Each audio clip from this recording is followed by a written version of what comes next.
Certo, gente? Vamos encerrar então o tópico de fractais, fazendo um resumo e algumas conclusões, tá? Então, quais as lições que a gente conseguiu tirar dessa aula? Sobre fractais, basicamente essas três. Eles são objetos matemáticos que apresentam autossimilaridade ou invariância de escala. Olhá-los de longe ou de perto, você não consegue perceber diferenças, né? Nuvens, por exemplo, têm essa característica. Se você olha uma nuvem de longe, ela tem aquela cara. Estou olhando aqui para fora da minha janela, estou vendo uma nuvem. Se eu conseguir chegar mais perto dela e olhar em algum detalhe, ela vai ter a mesma cara. Então elas são bem descritas por geometria fractal, tá? E outros objetos, né? Uma casca de árvore, tá? E assim por diante. Esses objetos, né? Eles aproximam-se mais perto de objetos da natureza do que objetos euclidianos. Então, vaca esférica, né, é uma aproximação da geometria euclidiana, muito ruim, diga-se de passagem, para uma vaca, certo? Um fractal que captasse, por exemplo, a textura da pelada, né, do pelo da vaca, etc, etc, descreveria muito melhor. Tudo bem? Estou usando um exemplo bem besta, mas para ficar bem fácil de entender, né? E além disso, você pode estar pensando, mas e a física, né? Ou a engenharia? Para que serve um fractal? Tem aplicações. Vejam lá na apostila do curso, que também está no material, algumas aplicações, tá? Por exemplo, antenas de celular, dá para usar fractais, ou pelo menos a ideia de fractal. Jogos, como eu já falei no primeiro vídeo, né? Jogos usam bastante fractal, ou fractais, para descrever geometrias complexas da natureza e assim por diante, tá?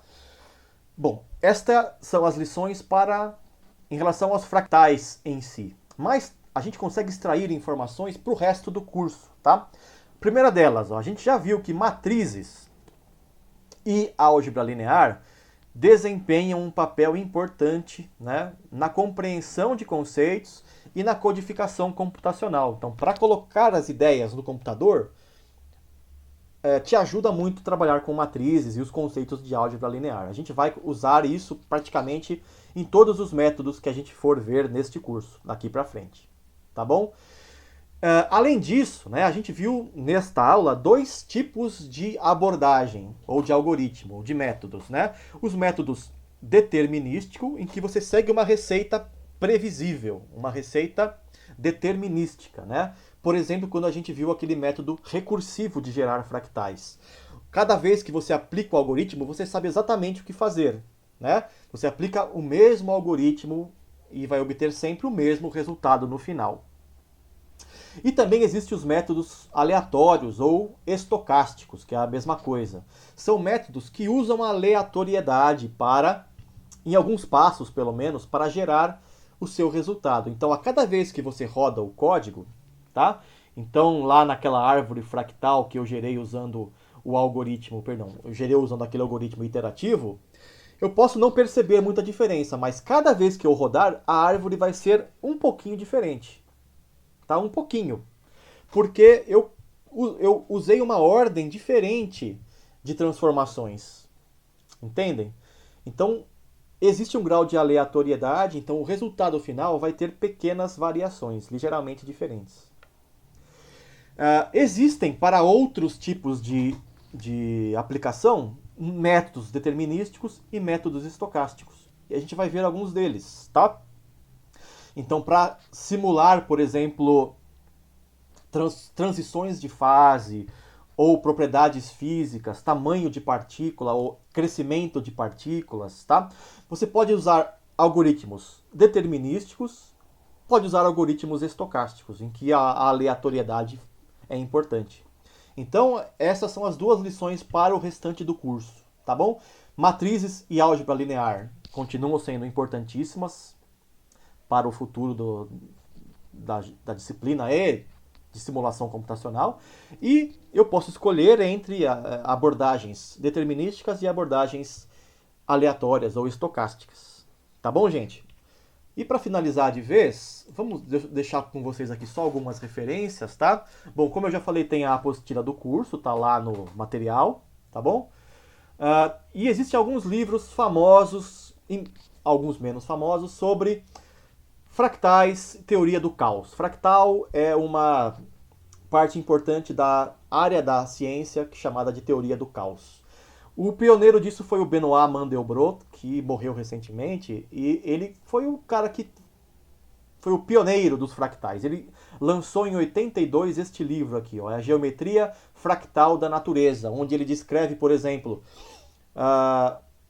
árvores ou plantas, né, que têm a característica fractal, mas também a costa litoral de países ou as fronteiras entre países, a geometria de rios, lagos, ilhas, etc., que tenham um caráter fractal, né? Ou você consegue descrever muito melhor usando fractais do que objetos euclidianos, simplesmente. E aí eu tenho aqui dois livros de divulgação científica muito famosos. Um do James Gleick, que tem outros livros de divulgação científica muito legais, tá? Eu recomendo vocês lerem o James Gleick. E também o Ian Stewart, que é um matemático lá de Oxford, ou Cambridge, mas acho que é Oxford, pode ser um dos dois, eu não me lembro agora, que escreveu isso daqui, um título provocativo, né? Será que Deus joga dados? Quem falou essa frase pela primeira vez, né? Deus não joga dados, foi o Einstein, né? Talvez vocês saibam disso. Como uma crítica à mecânica quântica. E o Ian Stewart escreveu esse livro aqui, Será que Deus joga dados? Como uma provocação. Por quê, né? Porque tem a ver com a aleatoriedade, como eu falei para vocês aqui, né? Dos métodos estocásticos. Como se você estivesse jogando um dado, né? E cada vez que você joga um dado tem um resultado diferente, aleatório. E isso gera fractais também e gera caos, teoria do caos. E aí um livro mais técnico, que é o professor Nelson Fiedler Ferrara e a Sintra do Prado, lá do Instituto de Física da USP, que tem um livro também, não é de divulgação científica nesse caso, é um livro bem técnico, né, da teoria do caos, uma introdução. Tá? Recomendo para os mais fortes de estômago, tá? Que ele é bem mais avançado, assim, uma matemática mais avançada, vai mais a fundo nos conceitos matemáticos e físicos. Mas quem não quiser entrar nos detalhes, pode ver aqui os livros de divulgação científica do James Gleick e do Ian Stewart. Tá bom, gente? Ou, né, modestamente, a minha apostila, tá? Ou o pioneiro, né? O livro que é historicamente importantíssimo na história da ciência recente, que é o do Benoit Mandelbrot. Tá bom? Acho que era isso, tá? Para a primeira aula tá suficiente. Vocês têm uma bela introdução a fractais, com códigos que vocês podem brincar à vontade aí, gerar seus próprios fractais, inclusive, tá? Alterando lá as transformações, gerem seus próprios fractais. Se você achar um fractal bonito, apresente para a turma, apresente para mim, que vou achar bem legal. Tá bom, gente? É isso aí então pela semana. Até a semana que vem, então. Abraços, valeu, tchau, tchau.